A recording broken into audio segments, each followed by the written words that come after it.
Buvęs Konstitucinio teismo pirmininkas Dainius Žalimas yra įsteigęs tokią viešąją įstaigą, pavadinęs ją labai gražių Teisės ir demokratijos centro vardu.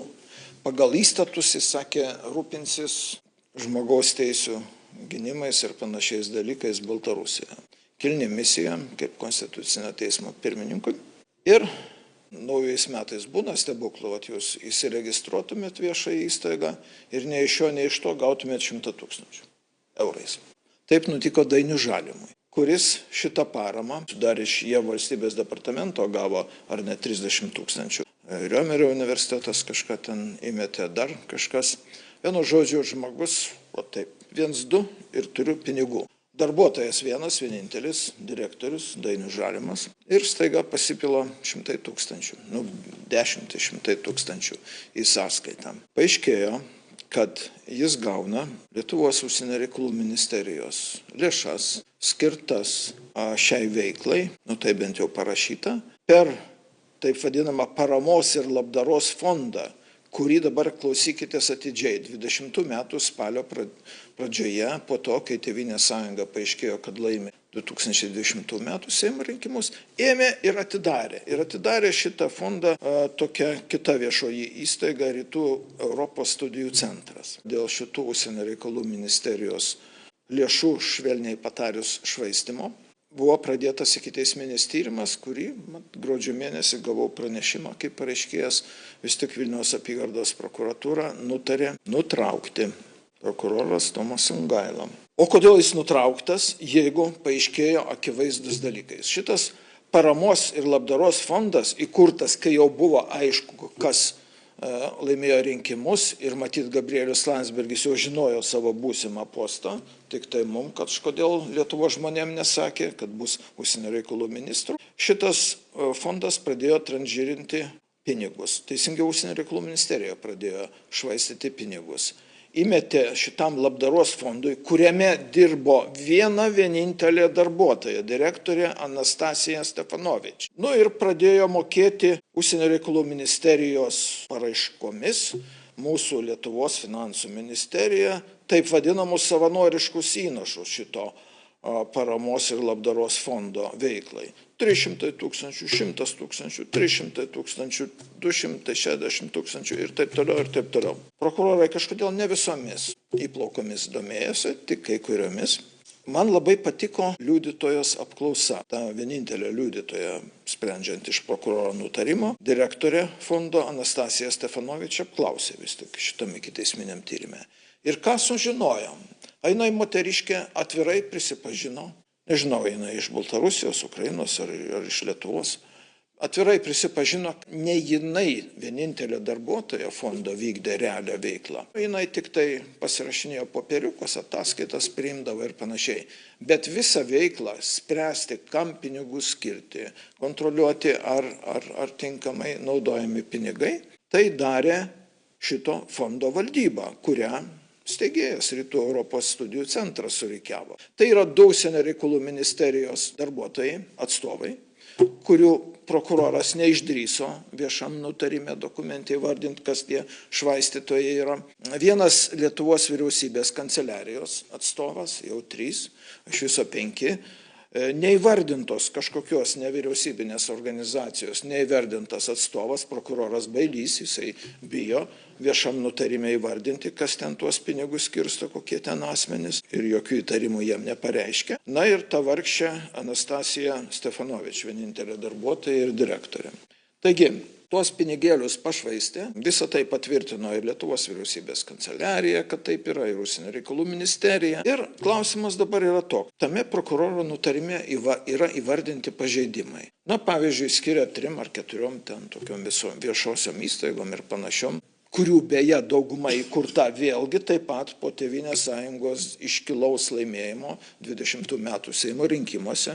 Pirmiau padaromas fondukas su viena darbuotoja, ir paskirsto pinigus. Pavyzdžiui, Kalvarijoje 125, ten 3 ar 4 institucijos Vilniuje įregistruotos veikia vienam ofisiuke, visos jos gauna. Prokuroram neįdomu tai yra, kas ten ir kaip vyksta. Bet man pats įdomiausias dalykas, prokuroras išvardina pažeidimus, kaip netinkamai naudojami pinigai, ir nieko nedaro. Nu, tai kas, kad surinkot informaciją? Ačiū, kad surinkot informaciją.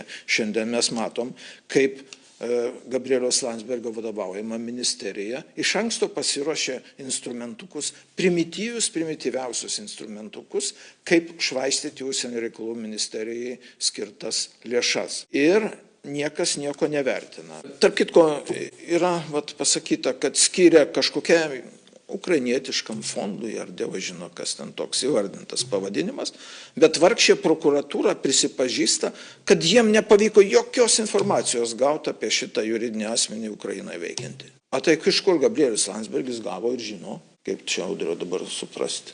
Gal senelis sukėlė Maidaną ir jis turi išskirtinį prieimą prie informacijos Ukrainoje. Labai patogu yra tai skirti ten, kur karo veiksmai ir kur nieko tu negali gauti jokios informacijos ir atsiskaitinėti nereikia. Beje, dar tokiai skiria, berods 4 kartus lėšų skiria užsienio juridiniam asmenim, Linking Media ar kaip. Bet aš pasidomėjau, sako, Jungtinėje karalystėje jos, bet žiūriu, kad Jungtinėje karalystėje jau 7 metai, kaip šita įmonė išregistruota yra. Ką noriu, tą darau. Pasidariau pseudo paramos labdaros fondą, patapau ministru, paskiriau atsakingą asmenį, kanclerį Inga Černiuk. O taip, Inga Černiuk, apie ją dar mes pakalbėsime. Ir dariau, ką noriu. Taip pinigėlius dalinu. Ir ką? Tiesiai šviesiai parašyta. 12 486,39 eurai išleisti pažeidus projektą. Ir sistemingai pažeidinėjo. Konstitucinio teismo pirmininkas kokį pavyzdį rodo visiems. Reikia sistemingai pažeidinėti projektus, pagal kuriuos gauni valstybės lėšas. Nes prokuroras sako, pažeidė, bet nieko nesako toliau. Tik nutraukė iki teisminį tyrimą.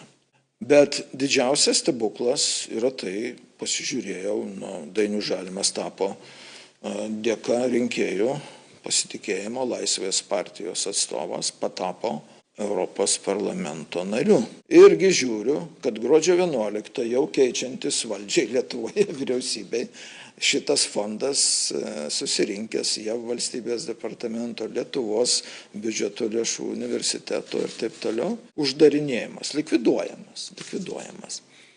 Geras versliukas, čia ne versliukas, čia yra Dainiaus Žalimai, prisiduok pats prokuratūrai, atsiprašyk rinkėjų, kuriuos apgavai. Reiks matyti, kad VRK patyrinėtų šituos dalykus. Bet aš kaip jau garbingai daugybę metų vykdžiusiam Konstitucinio teismo Lietuvoje pirmininko pareigas, siūlau Dainiaus Žalimai būti sąžiningus su rinkėjais ir valstybės lėšomis.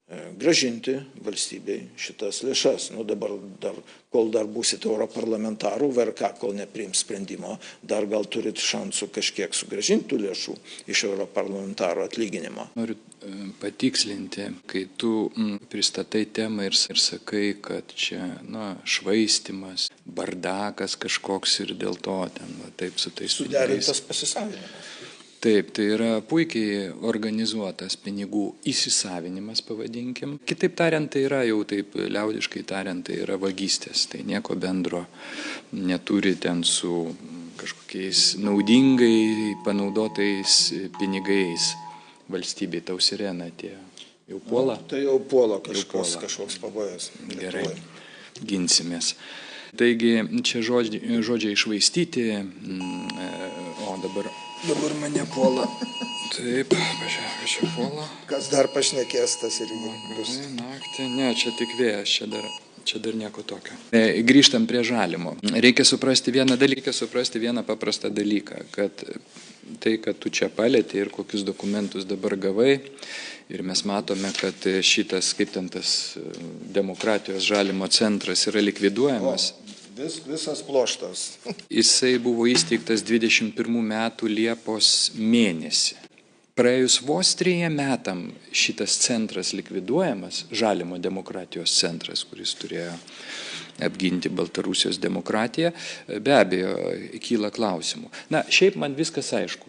Jie į tuos reikalus žiūri paprastai, pinigai įsisavinti, paimti, nebėra prasmės, viskas, uždarom. Bet Čia yra įdomesnis dalykas negu vien Žalimas ar jo centras, ar dar čia Kojalos centras, koks nors ten tas kaip rytų ten, kaip ten tas kažkoks ten, kur Nausėda eina kalbėti. Rytų Europos studijų centras. Rytų Europos centras, tai irgi toks juokingas. Tai iš esmės... Bet turėkime omenyje, kad Paramos demokratijai fondas, Rytų Europos studijų centras, tai yra viena šaika leika, taip populiariai sakoma, kurie aptarnavo, jie skyrė, šitas Rytų Europos studijų centras skyrė tuos 5 atstovus, 2 iš Kurmo, vieną iš vyriausybės kanceliarijos, vieną vargšę Anastasiją Stefanovič, kuri po apklausų staiga ėmė ir persigalvojo ir pabėgo iš darbo direktorė, nežinau, kas ten dabar direktoriauja, ir vieną neįvardintą nevyriausybinės organizacijos atstovą. Nei organizacija neįvardinta, matyti slaptinta nuo prokuroro ir organizacija, ir atstovai. Tai kitaip tariant, mes turime ką?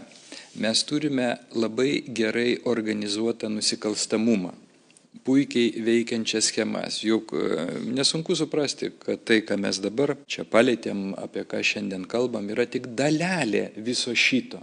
Visa propaganda jų, viskas tvirtai stovi ant šito finansinio pagrindo. Pinigai yra geri, pinigai yra dideli. Jeigu Žalimas gauna 100 000, iš kur ten plus dar papildomai dar gauna, tai yra tikrai geri pinigai vienam žmogui, reiškia kovoti už visą šitą Baltarusijos demokratiją. Jisai jau kovoja ir už Ukrainos demokratiją, rizikuoja savo gyvybę, važiuoja į Ukrainą, veža pikapus, fotografuojasi tenai ir taip toliau, ir taip toliau. Čia dabar jau, dar, čia pas žiūrovą sirenos atėjo. Kas įeina? Jisai kovoja turbūt ir už Moldovos demokratiją. Ką tik prieš kelias dienas Dainius Žalimas kovojo už Gruzijos, tai yra dabartinio Sakartvelo, laisvę ir nepriklausomybę. Nepavyko kova kol kas. Ne, ten už priklausomybę Europos Sąjungai kovoja. Čia atvirkščiai. Taip. Tai mes turim reikalą su organizuotu nusikalstumumu.